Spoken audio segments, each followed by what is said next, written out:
કૃષ્ણાય વાસુદેવાય હરયે પરમાત્મને પ્રણતઃ ક્લેશનાશાય ગોવિંદાય નમો નમઃ. જય શ્રી કૃષ્ણ. રાધે રાધે. ફરી આજે અવસર પ્રાપ્ત થયો દ્વિતીય દિનનો સત્રનો આરંભ કરતા પૂર્વે કે આપણે ગઈકાલે નૈમિષારણ્ય વિશેની વાત સાંભળી હતી અને ભાગવતજીમાં જે સચ્ચિદાનંદ રૂપાય નામનો શ્લોક છે એનો અર્થ સાંભળ્યો હતો. આજે આગળ સનકાદિક નારદજીનો સંવાદ છે. નારદને ભક્તિ સાથેનો મિલાપ છે. સાથે ભાગવતજીની અંદર જે સનત કુમારોએ સપ્તાહનું વર્ણન કર્યું છે એના વિશે અને ભાગવતજીનો મહિમા, ભાગવતજીએ શું છે અને ભાગવતજી વેદ વ્યાસે જે રચના કરી છે એને સંદર્ભ લઈ અને આજે એની ઉપર ભગવાનના ગુણગાન ગાઈશું. આવો તો સૌ સાથે મળી અને ભગવાનના જ્ઞાન, ભગવાનના શબ્દ રૂપી આપણું નામ જપ જે થાય છે એ કરીએ અને ભગવાનને યાદ કરીએ. આવો તો સનત કુમારોને નારદજીનો સંવાદ વિશે સાંભળીએ. એક દિવસ ફરતા ફરતા દેવર્ષિ નારદ બદ્રિકાશ્રમ વિશાલપુરીમાં આવ્યા છે. ત્યાં સનત કુમારોનું એમ અને નારદજીનું મિલન થાય છે. નારદજીનું મુખમંડળ ઉદાસ જોઈ અને તેઓને સનત કુમારો પ્રશ્ન પૂછે છે કે નારદજી કહે છે કે હું આનંદમાં છું, મને કોઈ જાતનું દુઃખ નથી, પણ મારો દેશ આજે ખૂબ દુઃખી છે, તેથી મને દુઃખ થાય છે. સત્ય, તપ, દયા, દાન રહ્યા નથી. મનુષ્ય બોલે છે કાંઈ, મનમાં હોય છે કાંઈ અને કરે કાંઈ છે. જીવો માત્ર ને માત્ર ખાલી પેટ ભરવા માટે થઈ રહ્યા છે કે જીવી રહ્યા છે. સમાજમાં કોઈને સુખ કે શાંતિ નથી. હું અનેક સ્થળે ફર્યો પણ મને શાંતિ મળી નથી. આજે દેશ દુઃખી છે. જ્યાં સુધી મનુષ્ય ધર્મ પરમાત્માને ન માને ત્યાં સુધી દેશ સુખી થતો નથી. જેના જીવનમાં ધર્મને સ્થાન નથી, જેના જીવનમાં શાંતિ નથી. હવે જગતમાં ધર્મ રહ્યો નથી, સત્ય રહ્યું નથી. જગતમાં અસત્ય ખૂબ વધ્યું છે. અસત્ય સમાન કોઈ પાપ નથી. આમ નારદજી દુઃખથી બોલ્યા.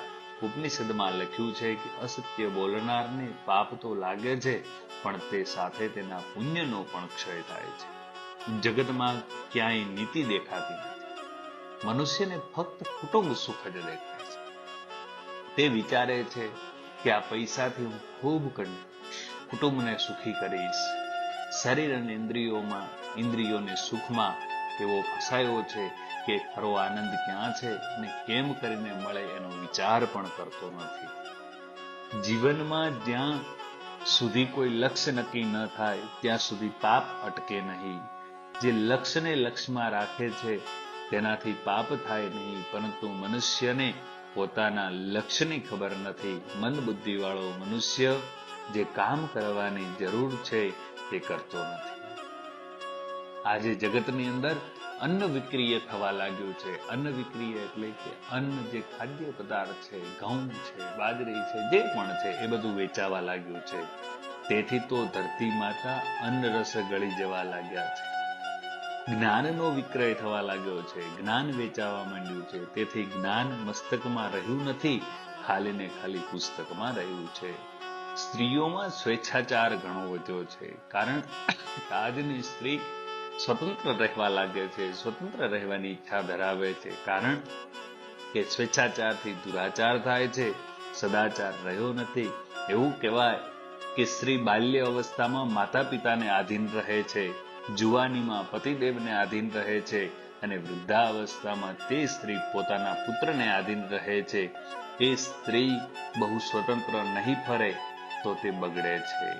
જે સ્ત્રી બહુ સ્વતંત્ર થઈને ફરે છે તે બગડે છે. એવું કહેવાય કે જે સ્ત્રી વધારે પડતી સ્વતંત્રતા ઈચ્છે છે એ હંમેશ માટે બગડતી હોય છે. સ્ત્રી દુઃખી થાય છે. નારદજી આગળ કહે છે કે જગતમાં મને ક્યાંય શાંતિ જોવામાં આવતી નથી. હું ફરતો હતો, વૃંદાવનમાં ગયો, ત્યાં મેં કૌતુક જોયું. એક યુવતી રડતી હતી. બે વૃદ્ધ પુરુષો એની આગળ મૂર્છામાં પડ્યા હતા. તે યુવતીએ મને બોલાવ્યો એટલે હું એની પાસે ગયો, અને સાધુ પુરુષ કોઈ સ્ત્રી પાસે જાય નહીં, પણ તેની મદદ માટે મારે જવું પડ્યું. તે સ્ત્રી મને કહે છે, તમે કોઈ સંત લાગો છો, તમારા દર્શન પછી મને શાંતિ મળી છે. હું તમારી પાસે વધારે સમય માંગતી નથી, એક ક્ષણ માંગુ છું. ભો ભો સાધુ ક્ષણમ તિષ્ઠ મત ચિંતામપી નાશય. કે આપણા શાસ્ત્રમાં એવું લખ્યું છે કે કોઈ સાધુ સંતને વારંવાર મળવા જાઓ એ ઠીક નથી. સંત પરમાત્મામાં તન્મય થવાનો પ્રયત્ન કરે છે, ભક્તિ કરવાની ઈચ્છા રાખે છે. સંસારી જીવ સંતને વારંવાર મળવા જાય છે, તે સંતોને વધુ સમય લે છે, તો તેનાથી તેમની ભક્તિમાં અગવડતા આવે છે. જ્યારે મેં તે યુવતીને પૂછ્યું, તમે કોણ છો? તેને પ્રત્યુત્તરમાં યુવતીએ પોતાની કથા કહી સંભળાવી કે મારું નામ ભક્તિ છે. જ્ઞાન અને વૈરાગ્ય મારા બે પુત્રો છે, તેઓ વૃદ્ધ થઈ ગયા છે અને મૂર્છામાં છે. એવું કહેવાય કે ભક્તિ દેવી પોતાના જન્મનું વર્ણન કરે છે. કેવું કહે કે દ્રવિણ દેશમાં મારો જન્મ થયો છે, કર્ણાટકમાં હું મોટી થઈ છું, મહારાષ્ટ્રમાં મને ક્યાંક ક્યાંક માન મળ્યું છે, અને ગુજરાતમાં મારી દશા બગડી ગઈ છે. દ્રવિણ દેશ એટલે કે દક્ષિણ ભારતમાં આવેલો છે. ત્યાં શંકરાચાર્ય, રામાનુજાચાર્ય, માધવાચાર્ય, વલ્લભાચાર્ય આદિ થયેલા છે, અને તે ભક્તિનો દેશ કહેવાય છે. કર્ણાટકમાં આજે આચાર શુદ્ધિ જોવા મળે છે, અને ગુજરાતને તો મુખ્યત્વે ધનનો મોહ વધુ છે. તેથી છિન્ન ભિન્ન થઈ ગઈ છું. આથી ગુજરાતમાં મારા બે પુત્રો સાથે હું વૃદ્ધ થઈ ગઈ છું. ત્યાં કળિયુગમાં જીવનમાં ભોગ મુખ્ય થયો, કામ સુખ મુખ્ય થયું છે, શરીર સુખ મુખ્ય થયું છે, જીવન અર્થ પ્રધાન અને કામ પ્રધાન થયો છે. તેથી હું છિન્ન ભિન્ન થઈ ગઈ છું. આ મારા જીવનની કથા છે. માનવીના જીવનમાં કામ સુખ અને પૈસો મુખ્ય થયો, તેથી ભક્તિ છિન્ન ભિન્ન છે. જ્ઞાન વૈરાગ્યની કોઈને જરૂર રહી નથી. લોકો જ્ઞાન વૈરાગ્યની ઉપેક્ષા કરે છે. તેથી જ્ઞાન વૈરાગ્યની મૂર્છા આવી ગઈ છે. ભક્તિ આગળ કહે છે કે હું વૃંદાવનમાં આવી ને પાછી નવ યુવતી થઈ ગઈ છું, પરંતુ મારા બંને પુત્રો મૂર્છામાં રહ્યા છે. નારદજી ભક્તિને આશ્વાસન આપે છે, હું આ માટે કોઈ ઉપાય વિચારું છું, તમારા માટે હું પ્રયત્ન કરીશ. જ્ઞાન વૈરાગ્ય સાથે હું ભક્તિને જગાડીશ, ભક્તિનો પ્રચાર કરીશ. નારદજીએ જ્ઞાન વૈરાગ્યને જગાડવાના અનેક પ્રયત્નો કર્યા, પણ કંઈ વળતું નથી. વેદોના અનેક પારાયણ કર્યા, પણ જ્ઞાન વૈરાગ્યની મૂર્છા ઉતરતી નથી. નારદજી ચિંતામાં પડ્યા. તે વખતે આકાશવાણી થઈ, તમારો પ્રયત્ન ઉત્તમ છે. જ્ઞાન વૈરાગ્ય સાથે ભક્તિનો પ્રચાર કરવા માટે કંઈક સત્કર્મ કરો. ત્યારે નારદજીએ પ્રશ્ન કર્યો, પણ હું શું સત્કર્મ કરું? આકાશવાણીએ કહ્યું, સંતો તમને સત્કર્મ બતાવશે. નારદજીએ અનેક સ્થળે ફરી બધાને પૂછ્યું, જ્ઞાન વૈરાગ્ય સાથે ભક્તિને જાગૃત કરવા માટે કોઈ ઉપાય બતાવો. પરંતુ કોઈ ઉપાય બતાવી શક્યા નહીં. આથી છેવટે નારદજીએ બદ્રિકાશ્રમમાં સનત કુમારો પાસે આવીને બધી વાત કહી. આથી સનત કુમારો કહે છે કે તમે ભાગવતની કથા કરો. ભાગવત એમને સાંભળવાનું નથી કહ્યું, ભાગવતની કથા કરો. તમારી ઈચ્છા પૂર્ણ થશે. જ્ઞાન વૈરાગ્ય સાથે ભક્તિ જાગૃત થશે. તેનો પ્રચાર કરો, તેથી લોકોનું કલ્યાણ થશે. નારદજી કહે, ભાગવતમાં તો વેદનો અર્થ રહેલો છે, ભાગવત તો વેદનો અર્થ ભરેલો છે. તો મેં તો વેદોના પારાયણ કર્યા, પણ કઈ પરિણામ આવ્યું નહીં. સનત કુમાર કહે, વેદમાંથી જ ભાગવત નીકળ્યા, છતાં પણ ભાગવતમાં વેદાંત કરતા પણ દિવ્ય શક્તિ છે. ભાગવત સર્વ વેદોમાં છે, અને ભાગવત સર્વ વેદોનો સાર છે. એવું કહેવાય કે ઉદાહરણના રૂપમાં જોઈએ કે આંબો હોય તો આંબા કરતા આંબાની કેરીઓનો મીઠો સ્વાદ હોય છે.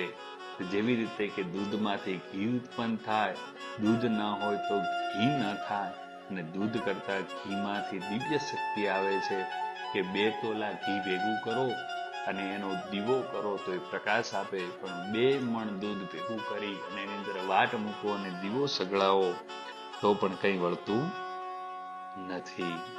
આવી વાત કરી પછી સનત કુમારોએ ભાગવતનું સપ્તાહનું જ્ઞાન આપ્યું છે. કે આગળ સનત કુમારો કહે છે કે તમે હરિદ્વાર પાસે આનંદ નામનો ગંગાજીનો તટ છે, ત્યાં જ્ઞાન યજ્ઞ રાખો અને ત્યાં ભક્તિને કહો કે તે પણ પોતાના વૃદ્ધ અને નિર્બળ પુત્રો જ્ઞાન વૈરાગ્ય સાથે લઈને ત્યાં આવે. નારદજી સાથે સનત કુમારો ભાગવત કથા કહેવા ગંગા કિનારે આવે છે. શુદ્ધિ ભૂમિમાં સાત્વિક ભાવ જાગે, ભૂમિની અસર સૂક્ષ્મ રીતે મન ઉપર થાય છે. ગંગા જ્ઞાનની ભૂમિ છે. દેવો અને ઋષિઓને આમંત્રણ આપવામાં આવે છે.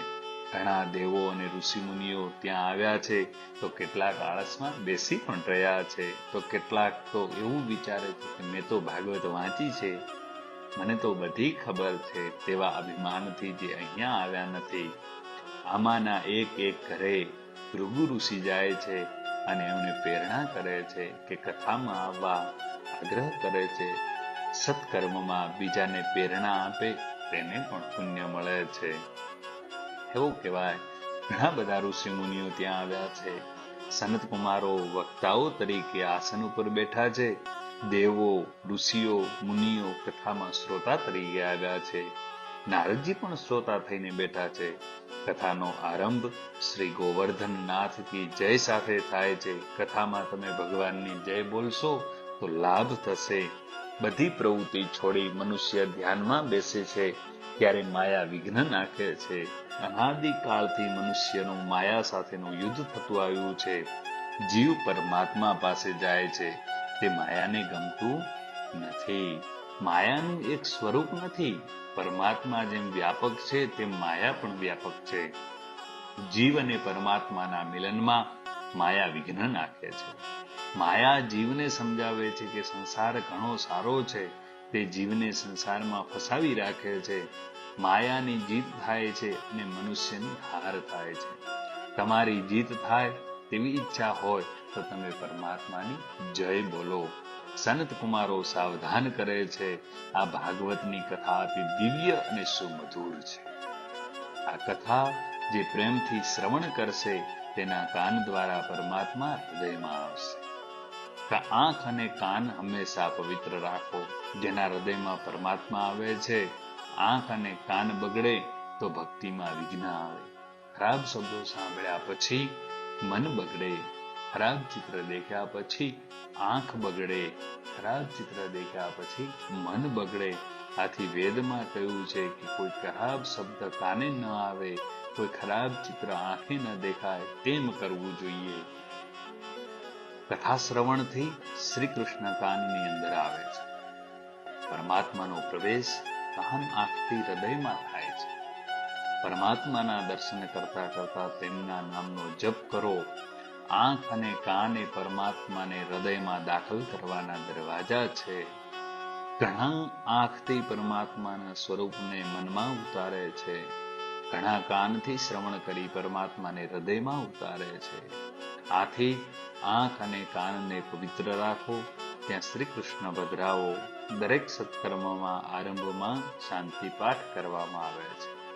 ઘણી વખત આપણા વિપ્ર દેવતાઓ બોલતા હોય કે ભદ્રં કર્ણેભિઃ શૃણુયામ દેવા, ભદ્રં પશ્યેમાક્ષભિર્જત્રાઃ, સ્થિરૈરङ्गैस्तुष्टुवागुंसस्तनूभिर्व्यसेमहि देवहितं જદાયુઃ. કે કાન વડે અમે ભદ્ર કલ્યાણમય વચનો સાંભળીએ. આથી ગોર મહારાજ સત્કાર્યનો આરંભ કરતી વખતે આંખે અને કાને જળ ડાળવાનું કહે. ઇન્દ્રિયોને શુદ્ધ કરો અને શુદ્ધ રાખો. શુદ્ધ ઇન્દ્રિયોમાં જ પરમાત્માનો પ્રકાશ થાય. કાળ બગડ્યો નથી, પણ આપણું કાળજું બગડ્યું છે. સનત કુમારો તો એવું કહે છે કે ભાગવત ગ્રંથમાં 12 સ્કંદ છે, તેમજ 18,000 શ્લોકો છે. 18 નો સરવાળો કરો એટલે સંખ્યા પરિપૂર્ણ છે. શ્રી રામ પરિપૂર્ણ છે, તેથી તેઓ નવમીના પ્રગટ થયા છે. એ જ રીતે ભગવાન કૃષ્ણ પણ નવમીના દિવસે મહોત્સવ થયો છે, નંદ મહોત્સવ જે કરવામાં આવ્યો છે. અને એ નંદ મહોત્સવ પણ 18 શ્લોકોમાં વર્ણન કરવામાં આવ્યું છે. આગળ જોઈએ તો આપણને ખ્યાલ આવે કે ગીતાજીના પણ 18 અધ્યાય છે. સ્થિત પ્રજ્ઞના લક્ષણો પણ 18 છે. તો રામની 12 કળા અને કૃષ્ણની 16 કળા આવો ક્યારે ભેદ નહીં રાખવો જોઈએ. આવી વાત કરી સનત કુમારોએ ભાગવત સપ્તાહનું વર્ણન કર્યું.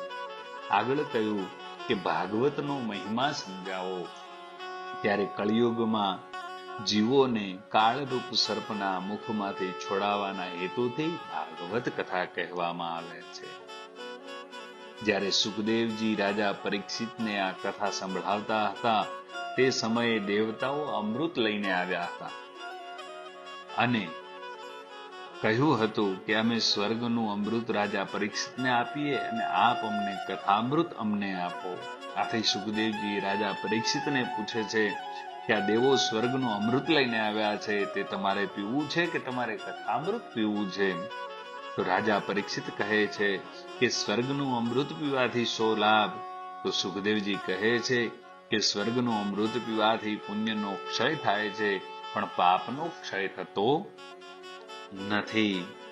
જ્યારે કથાનું અમૃત પીવાથી હંમેશા માટે પાપનો ક્ષય થાય છે, તેનાથી ભોગ વાસનાનો વિનાશ થાય છે. તેથી સ્વર્ગના અમૃત કરતા કથામૃત શ્રેષ્ઠ છે.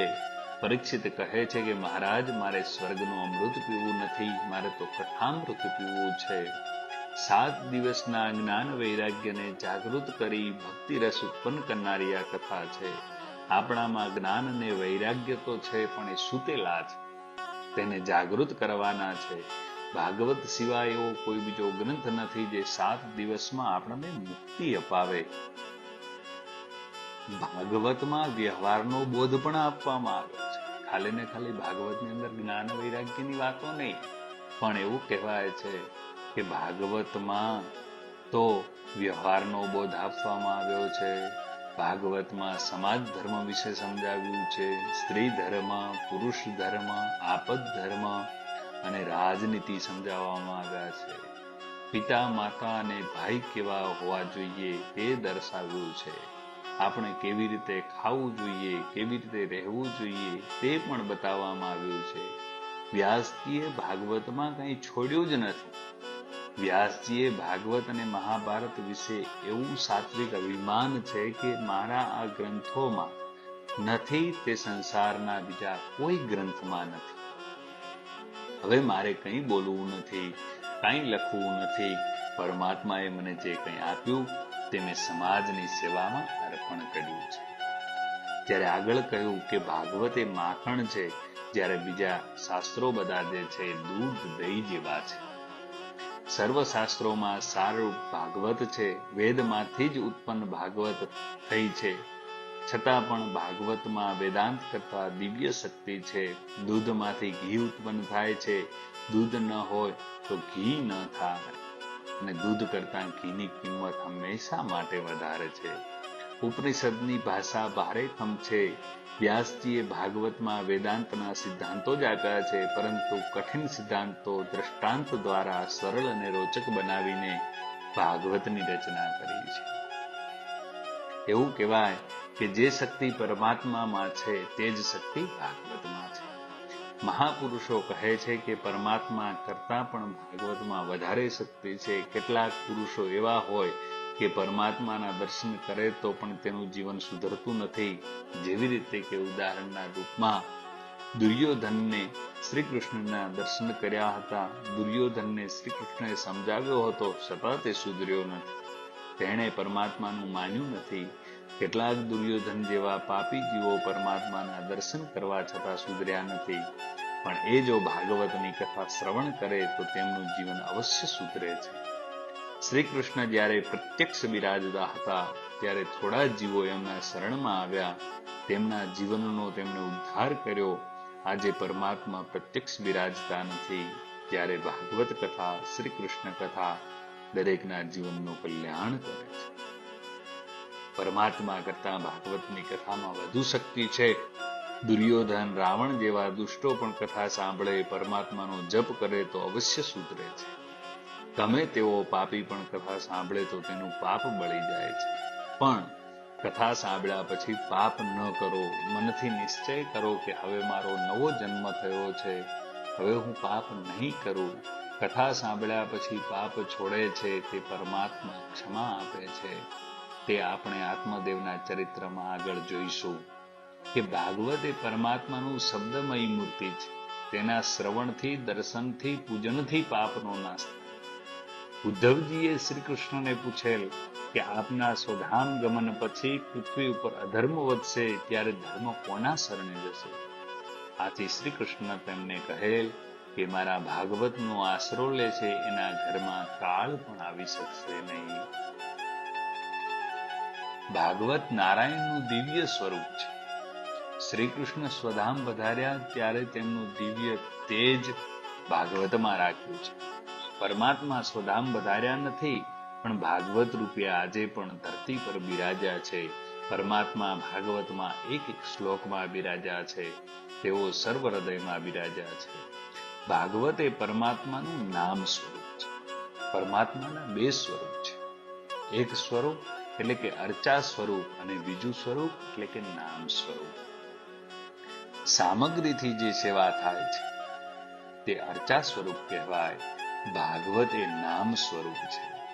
નામ સ્વરૂપ વિના સ્વરૂપ સેવા થતી નથી. નામ સ્વરૂપમાં જ્યાં સુધી નિષ્ઠા ન હોય ત્યાં સુધી સ્વરૂપ સેવામાં પ્રીતિ થતી નથી. મન શુદ્ધિ વિના સ્વરૂપ સેવામાં આનંદ થતો નથી. સેવા કરવા વાળા સંસાર સાથે પ્રીતિ કરે તો તેને સ્વરૂપ સેવાનો આનંદ મળતો નથી. સંસારના વિષયો સાથે પ્રીતિ કરો, પણ વિવેકપૂર્વક પ્રીતિ કરો.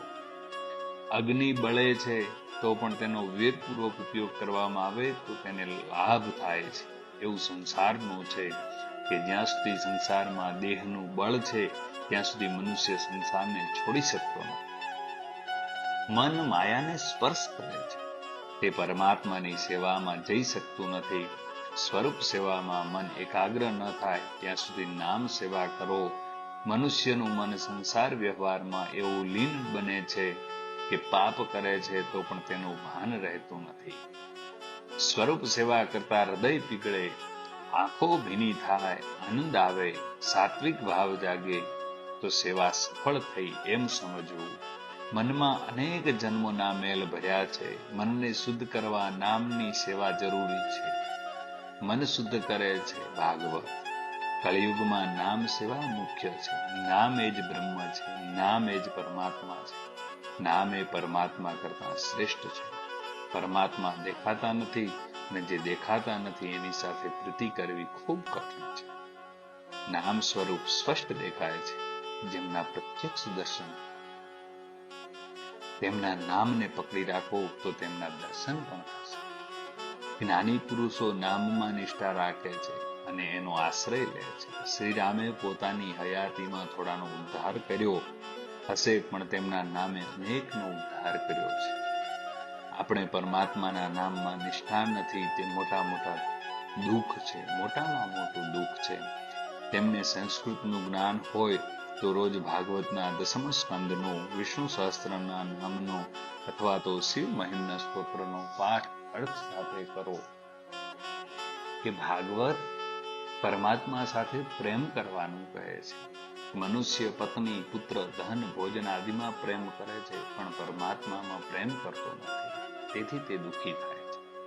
આ માટે રામાનુજાચાર્ય એક પ્રસંગ કહે, એક ગણિકા આસક્ત શેઠનું દ્રષ્ટાંત આપે કે રંગદાસ નામનો એક શેઠ હતો. એક ગણિકામાં ઘણા આસક્ત. એક દિવસ રંગદાસ એ ગણિકા રંગનાથના મંદિર પાસેથી પસાર થઈ રહ્યા હતા. બપોરનો સમય હતો અને તાપ પડતો હોવાથી રંગદાસે ગણિકાને માથે છત્રી ધરી અને આ દ્રષ્ટિ રામાનુજાચાર્ય મંદિરની બહાર નીકળતા દ્રશ્ય જોયું. રંગદાસ ઉપર એમને અનુકંપા થઈ, એમને દયા આવી, તેનો ઉદ્ધાર કરવાનું વિચાર્યું. તેઓ રંગદાસ પાસે જઈ અને રંગદાસને કહે તમે આ ગણિકા ઉપર પ્રેમ કરો છો, તે જોઈને મને આનંદ થાય છે. પણ આ કરતા તમે મારા ભગવાન રંગનાથ ઘણા સુંદર છે. આ ગણિકા કરતા મારા રંગનાથ ઘણા સુંદર છે. તમે એકવાર જુઓ તો ખબર પડે. આટલું કહી એમણે રંગદાસને થપ્પડ મારી દીધી. સંતની થપ્પડ કેટલાક પુણ્ય કર્યા હોય ત્યારે મળે કે રંગદાસને સમાધિ લાગી ગઈ અને તેને રંગનાથના દર્શન થયા. મનુષ્ય પ્રેમ પાત્ર બદલતો રહ્યો છે, પરંતુ તેને ક્યાંય શાંતિ કે સંતોષ મળતો નથી. બાલ્ય અવસ્થા હોય એટલે માતા પિતા ઉપર પ્રેમ કરે છે, જરા મોટો થાય એટલે મિત્રો ઉપર પ્રેમ કરે છે, લગ્ન થાય એટલે પોતાની પત્ની ઉપર પ્રેમ કરે છે, પછી પોતાના બાળકો થાય એટલે બાળકો ઉપર પ્રેમ કરે છે, પછી ધન ઉપર પ્રેમ કરે. પણ તમે પરમાત્માને પ્રેમનું પાત્ર તો બનાવો કે જેથી પ્રેમનું પાત્ર બદલવાનો વારો ન આવે. ભાગવતથી તમને પરમાત્મા સાથે પ્રેમ થશે, પ્રેમ વધશે. પ્રેમ એ પાંચમો પુરુષાર્થ છે. કૃષ્ણ પ્રેમમાં દેહભાન ભૂલાય છે ત્યારે પ્રેમ સિદ્ધ થયેલા મનાય છે, ભક્તિ સિદ્ધિ થઈ મનાય છે. પરમાત્મા પ્રેમીને પોતાનું સ્વરૂપ કથા વક્તા એવી કરે કે કથા સાંભળ્યા પછી પ્રભુમાં પ્રેમ વધે, વિષયમાં અરુચિ આવે, પાપ છોડવાની ઈચ્છા થાય, કરેલ પાપ માટે હૃદયથી પસ્તાવો થાય. કથા સાંભળ્યા પછી દરેક પરમાત્મામાં દર્શન થાય. કથા સાંભળ્યા પછી સ્વભાવ સુધરે, નવું જીવન શરૂ. ભાગવત છે ને એ મનુષ્યને નિર્ભય બનાવે છે. કે પરીક્ષિત રાજા અંત ભાગમાં કહે છે કે મને હવે તક્ષકનો ભય નથી. મારી અંદર જે નારાયણ બિરાજા છે ને એ તક્ષક નાગમાં પણ છે, આથી મને બીક લાગતી નથી. મનુષ્ય પરમાત્માનો અંશ છે, પરમાત્માના ધામમાં જવાનું છે, પરમાત્માના ચરણે જવાનું છે. મારી અંદર નારાયણ છે અને બહાર પણ નારાયણ છે. જેને અંદર બહાર નારાયણના દર્શન કરવાની ટેવ પડે તે હંમેશા માટે નિર્ભય બને છે. ભાગવત મરણને સુધારે છે, અમર બનાવે છે. મનુષ્યો મરણને અમંગળ માને છે, પણ તે અમંગળ નથી. મૃત્યુ પરમાત્માનું સેવક છે એટલે તે મંગળ છે. પરમાત્મા મૃત્યુને આજ્ઞા કરે છે કે જીવને ઉપાડી લાવ. મનુષ્યને અંતકાળમાં જે ગભરામણ થાય છે તે કાળથી નહીં પણ તેના કરેલા પાપોને યાદથી તે ગભરાય છે. પાપ કરતી વખતે મનુષ્ય ડરતો નથી, ડરે છે જ્યારે પાપની સજાનો વખત આવે ને ત્યારે. વ્યવહારમાં મનુષ્ય એકબીજાથી બીક રાખે છે, નોકર શેઠથી, કારકુન ઓફિસથી આદિ. ત્યારે મનુષ્ય કોઈ દિવસ પરમાત્માથી ડર નથી. ખૂબ દુઃખ, ડોંગરીજી મહારાજ કહે છે, ખૂબ દુઃખ લાગે કે પરમાત્માથી ડર રાખવો જોઈએ. સતત પરમાત્માનું સ્મરણ રાખે તેનું મરણ સુધરે છે. રોજ સ્મશાને જવાની જરૂર નથી, પણ સ્મશાનને રોજ યાદ રાખવાની જરૂર છે. શિવજી જ્ઞાનના દેવતા હોવાથી સ્મશાનમાં રહે છે. સ્મશાનમાં સંભાવ જાગે છે, તેથી જ્ઞાન પ્રગટ થાય છે. તે જ્ઞાન ભુવી છે. સમભાવ એ પરમાત્મા ભાવ છે. મનુષ્ય દરેકમાં સંભાવ રાખી વ્યવહાર કરે તો તેનું મરણ સુધરે. દરેકમાં પરમાત્માનો ભાવ જાગે તો જીવ દૈન્ય બને. પરમાત્માને રાજી કરવાનું સાધન પણ દૈન્ય છે. મનુષ્ય બધી તૈયારીઓ કરે પણ કોઈ દિવસ મરણની તૈયારી કરતો નથી. મરણ મંગળ નથી, મરણ મંગલ છે. ભાગવતની કથા હંમેશા અમર બનાવે છે. અમર કથાનો આશ્રય લેનાર અમર બને છે. પરીક્ષિત, સુખદેવજી આદિ અમર છે. મીરાબાઈ દ્વારિકાધીશમાં અને ગૌરાંગ પ્રભુ ભક્તિથી સદૈવ પરમાત્મામાં સમાઈ ગયા અને અમર બન્યા. આથી ભાગવત કથા તમને અમર બનાવે છે. ભાગવત કથામાં તો ઘણી બધી શક્તિઓ રહેલી છે. જેમ કે જોઈએ કે આજકાલની ઘણી જગ્યાએ કથાઓ થાય છે, ત્યાં કોઈ જગ્યાએ વિમાન કેમ નથી આવતું? તે કથા કરનાર પરમહંસ શિરોમણી સુખદેવજી હતા. તેમની બ્રહ્મદ્રષ્ટિ સ્થિર છે. જેમની આંખમાં સ્ત્રી પુરુષનો ભેદભાવ નથી, તે અવધૂત છે. આશા રહી, વાસના રહી, માયા રહી, આત્મરસ તત્વનિષ્ઠ છે. તેમને જગત દેખાતું નથી, પરમાત્મા દેખાય છે. શ્રોતા તરીકે રાજા પરીક્ષિત છે. પૃથ્વીના સાર્વભૌમ રાજા છે. તેમણે બધાનો ત્યાગ કર્યો છે. સંસારનો સંબંધ મનથી છોડીને ગંગા કિનારે શાંતિથી કથા સાંભળી રહ્યા છે. વક્તા શ્રોતા લાયક હોય 7 દિવસ તો ઘણા છે. દીવો ઘી વાટ અને દિવાસળી છે, આ બધી તૈયારી હોય તો દીવોત્તા કેટલી વાર લાગે. કથામાં આનંદ આવે છે. જેટલો સમય કથા સાંભળો તેટલો સમય મુક્તિના જેવો આનંદ મળે.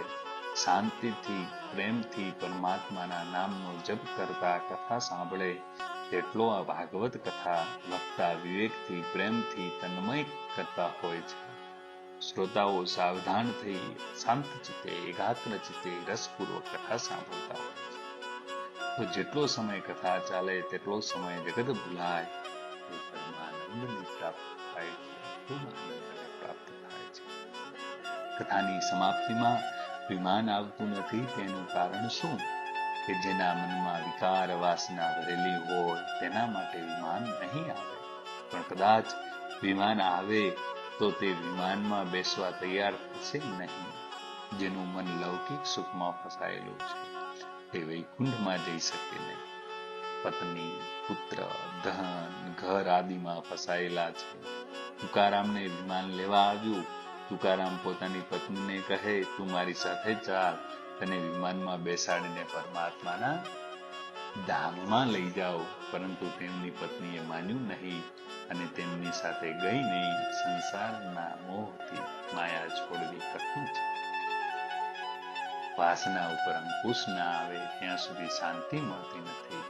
કથાનો એકાદ સિદ્ધાંત પણ જો મગજમાં બેસી જાય તો જીવન મધુર બની જાય છે. વાસના વધી ભોગો વધ્યા, તેથી સંસાર ખારો ઝેર બની ગયો છે. પૂર્વજન્મનું શરીર ગયું પણ મન ગયું નથી. મનુષ્ય શરીરથી તેના કપડાની કાળજી ખૂબ રાખે, પણ મર્યા પછી પણ જે સાથે આવવાનું છે તે મનની કાળજી રાખતા. મર્યા પછી પણ જે સાથે આવવાનું છે તેની કાળજી રાખે. વાસનાઓ મનથી ક્ષીણ થાય છે. આચાર વિચાર વગર મનની શુદ્ધિ થતી નથી. મનની શુદ્ધિ નહીં થાય ત્યાં સુધી ભક્તિ થઈ શકશે નહીં. કેવળ જ્ઞાન કામમાં આવતું નથી. સાધુનું એક દ્રષ્ટાંત છે. એક ગૃહસ્થનો દીકરો મરણ પામ્યો છે. આથી તે રડવા લાગ્યો. તેને ત્યાં સાધુ આવે છે, ઉપદેશ આપે છે કે આત્મા અમર છે, મરણ તો શરીરનું થયું છે. તેથી તમારે દીકરાના મરણનો શોક ન કરવો જોઈએ. થોડા દિવસ પછી જ્ઞાની સાધુને ત્યાં એક બકરી હતી ને તે મરી ગઈ. તેથી રડવા લાગ્યા. સાધુને રડતા જોઈ ગૃહસ્થ સાધુને કહે છે, તમે કેમ રડો છો? તમે તો કહેતા હતા ને આત્મા અમર છે, પછી હર્ષ શોક શા માટે કરો છો? ત્યારે સાધુ કહે છે, દીકરો તારો હતો અને બકરી મારી છે, તેથી રડું છું. આનું નામ પરોપદેશ છે. પરોપદેશ એ પાંડિત્ય, મતલબ કે બીજાને જ્યારે ઉપદેશ આપવો હોય એ ખૂબ સરળ છે. ત્યારે જે પોતાની સાથે વ્યતીત થાય એ ક્યારે અનુભવ નથી કરી શકાતો.